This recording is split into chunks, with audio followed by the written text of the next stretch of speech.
घर पे बनाने जा रहे हैं बिल्कुल होटल स्टाइल मैक्रोनी पास्ता, जो बहुत ही डिलीशियस और टेस्टी बनता है और छोटे बच्चों को तो बहुत ही पसंद है।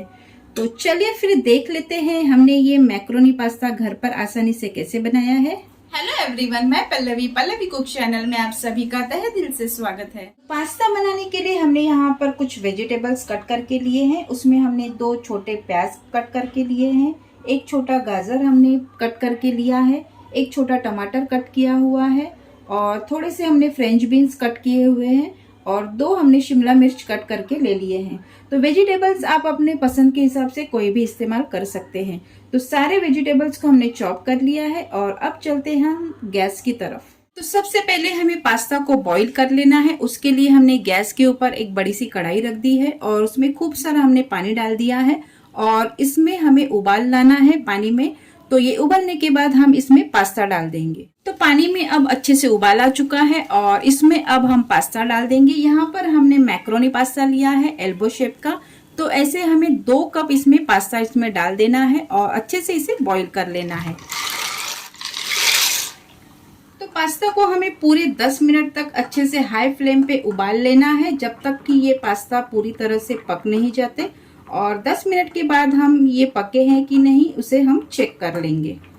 तो 10 मिनट तक हम इसे पका लेते हैं। तो पास्ता को बॉईल होते हुए 10 मिनट हो चुके हैं और अब हम इसे चेक कर लेते हैं ये पक चुका है या नहीं।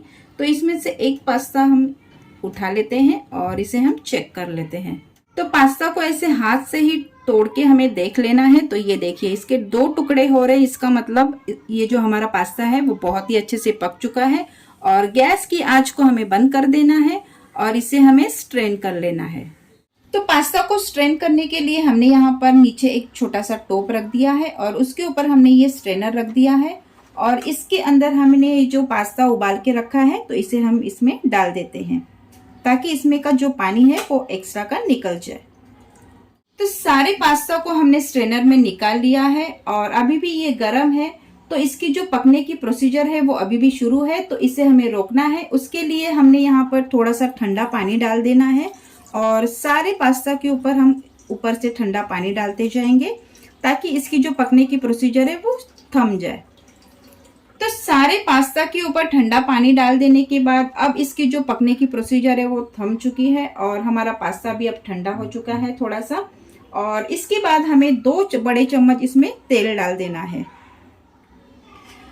तो पास्ता में आप कोई भी कुकिंग ऑयल डाल सकते हैं और कुकिंग ऑयल डाल देने के बाद हमें पास्ता को अच्छे से ऐसे मिक्स कर लेना है, ताकि हमारा ये जो पास्ता है वो खिला खिला रहे और इसमें एक दूसरे से ना चिपके।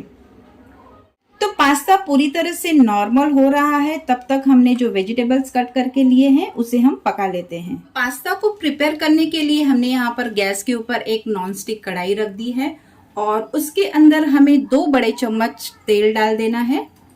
उसके बाद हमने यहाँ पर 50 ग्राम बटर लिया हुआ है, तो इसे भी हमें इसमें डाल देना है। तो तेल अब अच्छे से यहाँ पर गर्म हो चुका है और बटर भी हमारा पिघल चुका है। और इसके बाद हमने यहाँ पर 8-10 लहसुन की कलियां ली है और इसे हमने बारीक चॉप कर लिया है। तो सबसे पहले हमें इसे इसमें डाल देना है। तो बारीक कटे हुए लहसुन को हमें बिल्कुल 1 सेकंड के लिए इसे पका लेना है। तो 1 सेकंड के बाद लहसुन यहाँ पर पक चुका है और अब हमें इसमें सारे वेजिटेबल्स डालते जाने हैं एक एक करके। तो सबसे पहले हमें प्याज डाल देना है। तो हमने ये जो बारीक कटा हुआ प्याज लिया था तो इसे भी हम इसमें पहले डाल देते हैं। प्याज को भी हमें थोड़ा सा हल्का सा गोल्डन ब्राउन होने तक पका लेना है। प्याज अब हल्का सा गोल्डन ब्राउन हो चुका है और उसके बाद हमें ये शिमला मिर्ची, गाजर और ये फ्रेंच बीन्स पहले इसमें डाल देने हैं और इसे हमें पका लेना है।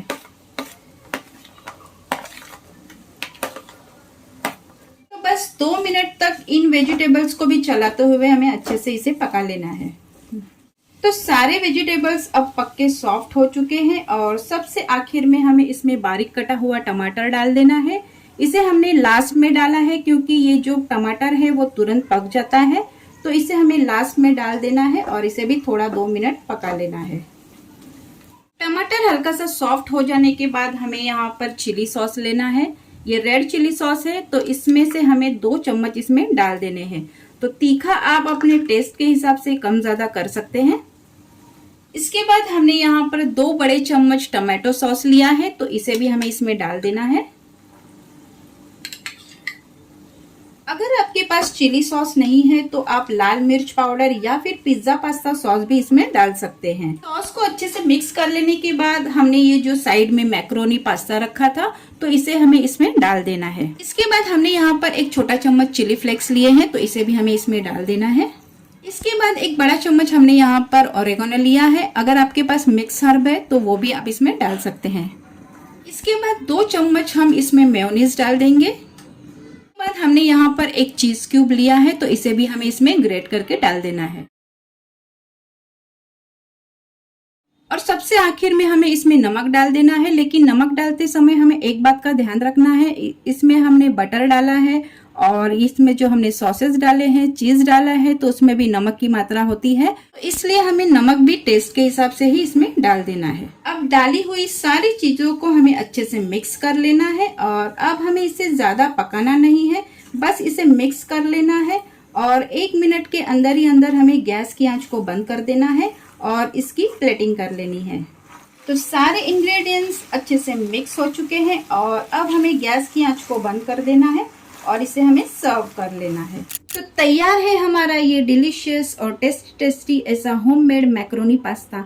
इसे हमने थोड़े से चिली फ्लेक्स और चीज के साथ गार्निश किया है।